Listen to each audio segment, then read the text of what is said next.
Chapter 1. The Man Who Disappeared. Approximately 1 o'clock to 8 o'clock. Let's start at the beginning. Marcus Hale was, by every outward measure, an ordinary man. He was in his late 30s, lived in a modest home in a mid-sized town, worked a steady job in logistics, and was married to a woman named Diane, who by all accounts was the kind of person who held everything together. Friends described Diane as warm, practical, the type of woman who remembered everyone's birthday and showed up when things got hard. She and Marcus had been together for almost 9 years, married for 6 of them.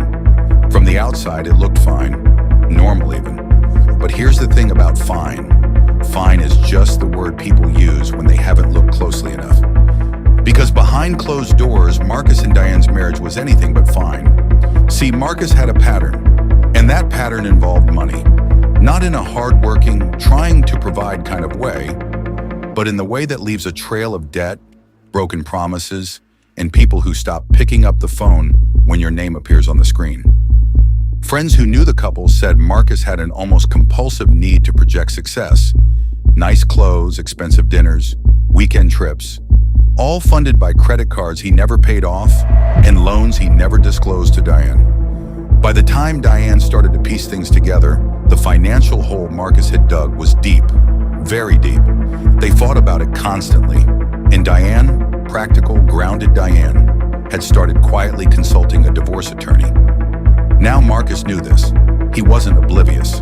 And according to people close to the couple, the idea of a divorce terrified him. Not because he couldn't live without Diane, but because a divorce meant lawyers, and lawyers meant discovery, and discovery meant every financial secret he'd buried would be dragged into the light. So Marcus, rather than facing the music, made a choice. On a Tuesday morning in early November, Marcus Hale kissed Diane goodbye, got in his car, and drove to work. Except he never arrived. His car was found 3 days later, parked on a gravel turnout near a reservoir about 40 miles outside of town. The driver's door was left slightly open. His wallet was on the seat. His phone was on the seat. His jacket, the one Diane said he always wore in the cold, was folded neatly on the hood of the car. And Marcus was gone. There was no note, no final phone call, no dramatic goodbye. He was just gone. The police were called. A search was launched. Divers checked the reservoir. Search and rescue combed the surrounding woods for nearly 2 weeks. Nothing, no body, no footprints leading anywhere meaningful, no witnesses who remembered seeing him, nothing. And in the absence of answers, people started to fill in the blanks themselves. Some people thought he'd had a mental breakdown, that the financial pressure had finally crushed him and he'd simply walked into the water. Others, people who knew him better, weren't so sure, because Marcus, for all his flaws, wasn't the type to fall apart quietly. He was the type to run. But with no body and no evidence of foul play, the police had very little to work with. And as the weeks turned into months, the official investigation quietly wound down. Diane was left alone, grieving a man she wasn't even sure she still loved, sitting in a house full of debt that now had her name on it. And eventually, after years of waiting, years of uncertainty, years of legal back and forth, a judge signed the paperwork.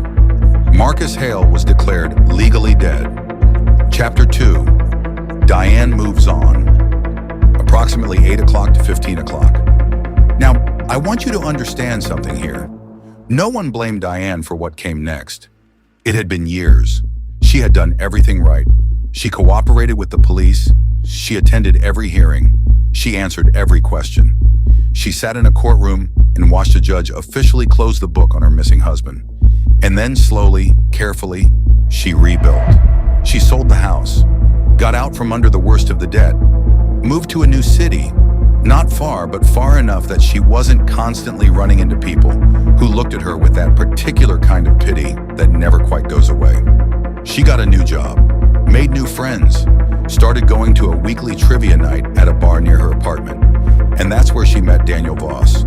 Daniel was a few years older than Diane, a structural engineer, recently divorced, no kids. He was quiet in the way that feels safe, not cold, not distant, just calm, steady, the kind of steady Diane hadn't felt in a long time. They dated for about a year before he proposed. A small proposal. No grand gestures, just the two of them at dinner, and a ring he clearly put genuine thought into. Diane said yes, and honestly, everyone in her life was happy for her. Her friends said she seemed lighter than they'd seen her in years. Her sister flew in for the engagement party. There were photos, and in every single one of them, Diane is smiling in a way that reaches her eyes. She deserved this. Everyone said so. The wedding was small, intimate, held at a vineyard about an hour outside the city. 30 guests, a string quartet, dinner under string lights. By every account, it was a beautiful day. That was 18 months before Daniel Voss was found dead in the couple's garage. Now, I'm not going to pretend I can tell you exactly what happened that night, because the truth is, the full truth has never been firmly established. What we do know is this. It was a Thursday evening in late October.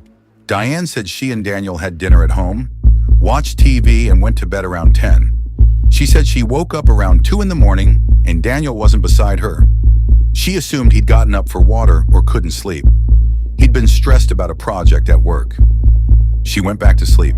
In the morning, she came downstairs, made coffee, and when Daniel still hadn't appeared by 8, she went to check the garage, because that's where Daniel spent his early mornings when he had a lot on his mind, tinkering, listening to podcasts. What she found when she opened that door, she will never fully recover from. Daniel was on the floor of the garage. He had sustained a severe blow to the head. There was a heavy wrench on the ground nearby, and he was already gone. Diane called 911 immediately. She was, by all witness accounts, the neighbors who came running, the first responders who arrived, completely inconsolable. The police arrived. The garage became a crime scene, and the investigation into the murder of Daniel Voss began. Chapter 3, The Investigation. Approximately 1500 to 2200. As with any homicide, the police started with the people closest to Daniel. His colleagues were interviewed. His ex-wife was contacted. Their divorce had apparently been amicable. No lingering bitterness there. His friends were questioned. Nobody could think of anyone who had a serious problem with Daniel. Daniel Voss was, in the words of his best friend, the kind of man who made enemies feel stupid for being enemies with him. He was just difficult to hate. So the focus almost inevitably turned to Diane. Now, I want to be really clear here. This is standard procedure. In the vast majority of intimate partner homicides, the surviving spouse or partner is statistically the first place investigators look. This wasn't persecution, this was protocol. But here's the thing.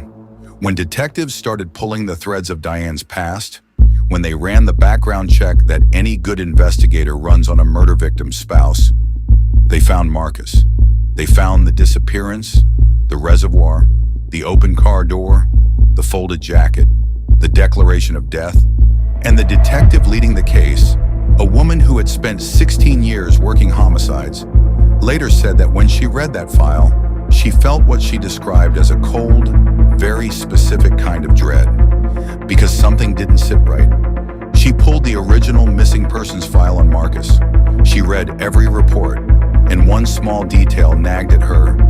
Something so minor it had been essentially ignored the first time around. A gas station receipt. 3 days after Marcus disappeared, a gas station 42 miles from the reservoir, in the opposite direction from town, logged a transaction on a debit card linked to an account in Marcus Hale's name.